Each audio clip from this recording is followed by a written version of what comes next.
Elon Musk had not planned to visit Burkina Faso. His schedule was, as always, impossibly packed: Tesla production targets, SpaceX launches, Neuralink developments, X-platform updates. But when Ibrahim Traore, the young revolutionary president, sent a direct message saying, "I want to discuss the future of humanity with someone who's actually trying to build it," Elon's curiosity was piqued. The meeting was arranged with minimal publicity. Elon flew in on a private jet, arriving at a modest government building in Ouagadougou with only 2 security personnel. Traore met him personally, eschewing the elaborate protocols typical of heads of state. "Mr. Musk," Traore said, extending his hand. "Thank you for coming. I know your time is valuable." "Call me Elon," Musk replied, shaking hands. "And honestly, this is more interesting than another board meeting. Your message intrigued me. You're one of the few world leaders actually trying to change things rather than just manage the status quo." Traore smiled. "That makes 2 of us. Come, let's talk somewhere more comfortable." They walked to a rooftop garden overlooking the city. It was late afternoon, the heat beginning to ease.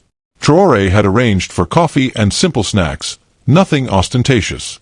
"I've been following your work for years," Traore began as they settled into chairs.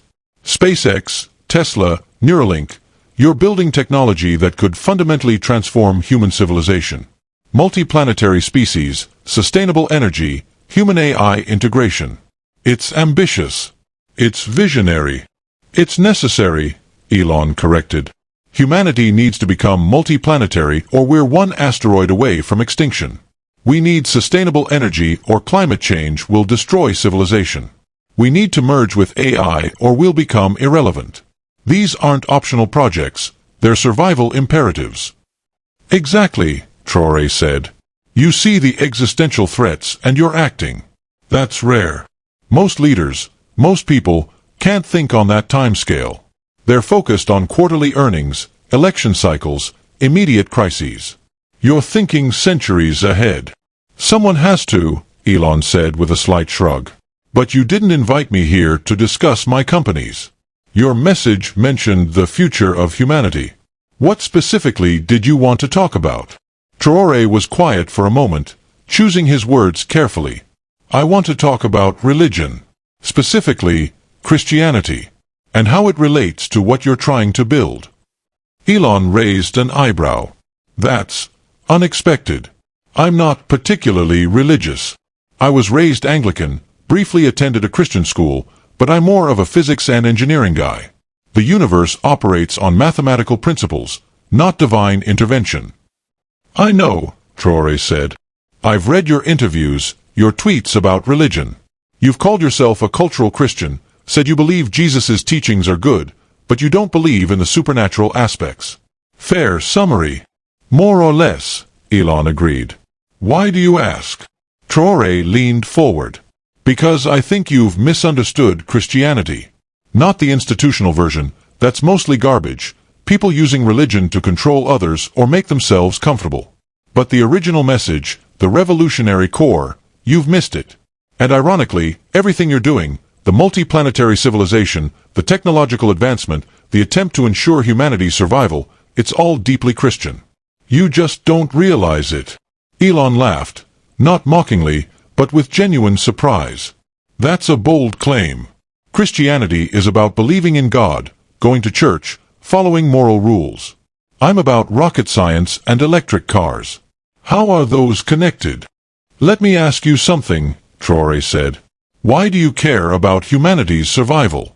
From a pure physics perspective, from a purely materialist worldview, why does it matter if humans go extinct? The universe doesn't care. The laws of physics don't care. So why do you?" Elon frowned. "Because we're conscious. We can appreciate beauty, create art, understand mathematics. It would be a waste if that consciousness ended."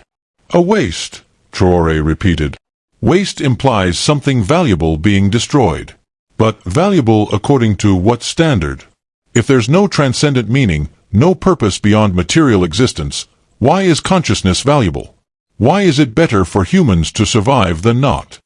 Are you seriously arguing it doesn't matter if humanity survives?" Elon asked, his tone sharpening. "No," Traoré said quickly. I'm arguing the opposite. I'm saying your entire mission assumes something that pure materialism can't explain, that human life has inherent value, that consciousness matters, that the future is worth working toward. These are fundamentally religious assumptions, even if you don't call them that. Elon was quiet, processing. Go on. Christianity, original Christianity, not the watered-down Western version, is fundamentally about the inherent value and dignity of human beings, Traoré explained. It's the idea that humans are made in the image of God, that each person has infinite worth regardless of their status or power. This was revolutionary in the ancient world, where most people were seen as tools, property, disposable labor. He continued, the Roman Empire saw people hierarchically, citizens over non-citizens, free over slaves, men over women. Your value was determined by your position. But Christianity said no, every human has equal dignity, is equally loved by God, equally capable of redemption and transcendence. That's a radical claim, and it's the foundation of every humanitarian impulse in Western civilization. Okay, Elon said slowly. But I don't need to believe in God to believe humans have value. Humanism provides that without supernatural claims. Does it? Traoré challenged.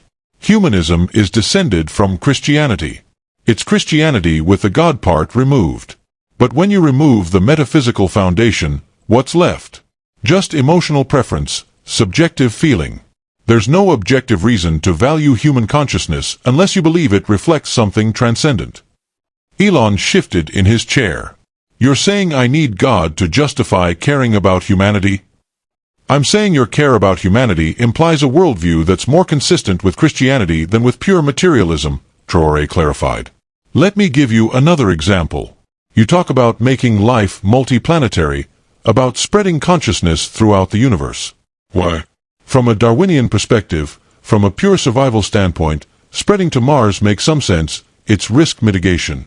But you talk about it in almost religious terms. Consciousness illuminating the cosmos, humans becoming a spacefaring civilization, reaching the stars. That's not just survival instinct.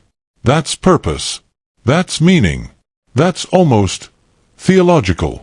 Elon was silent for a moment. I suppose I do think there's something meaningful about consciousness understanding the universe. About intelligence emerging from matter and looking back at the cosmos that created it. It's beautiful. Exactly, Traoré said.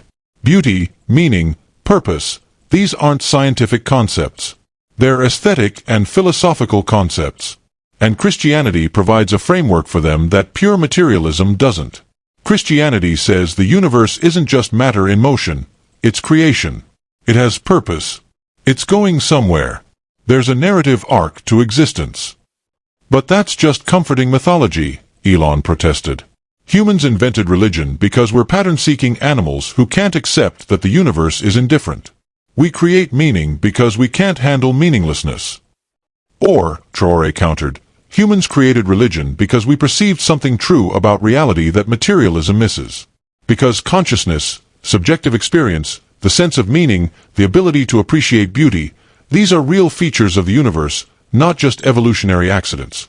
And maybe they point to something beyond pure physics. Elon shook his head. I can't accept supernatural explanations. Every phenomenon we've ever explained has turned out to be natural, governed by physical laws. God is just a placeholder for things we don't understand yet. I'm not asking you to accept supernatural explanations, Traoré said. I'm asking you to consider that Christianity, stripped of institutional corruption and supernatural literalism, provides a philosophical framework that might be more useful than you think. Let me try a different approach. He pulled out a worn notebook. You're building Neuralink, right? Trying to merge human consciousness with AI. Yes, Elon confirmed. If we don't merge with AI, we'll be left behind. Humans will become like house cats, entertaining but irrelevant. The bandwidth between human brain and computer needs to increase dramatically.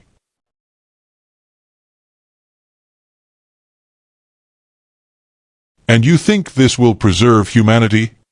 Traoré asked. Or transform it into something else? Preserve and enhance, Elon said. We'll still be human, just augmented. Better. This is where Christianity becomes relevant, Traore said, leaning forward with intensity. Because Christianity has been grappling with the question of human nature and transformation for 2,000 years. What does it mean to be human? What can we change about ourselves while remaining fundamentally human? When does enhancement become replacement?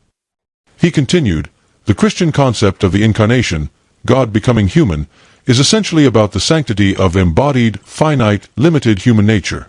It says there's something valuable about being human specifically, not just about being conscious in the abstract.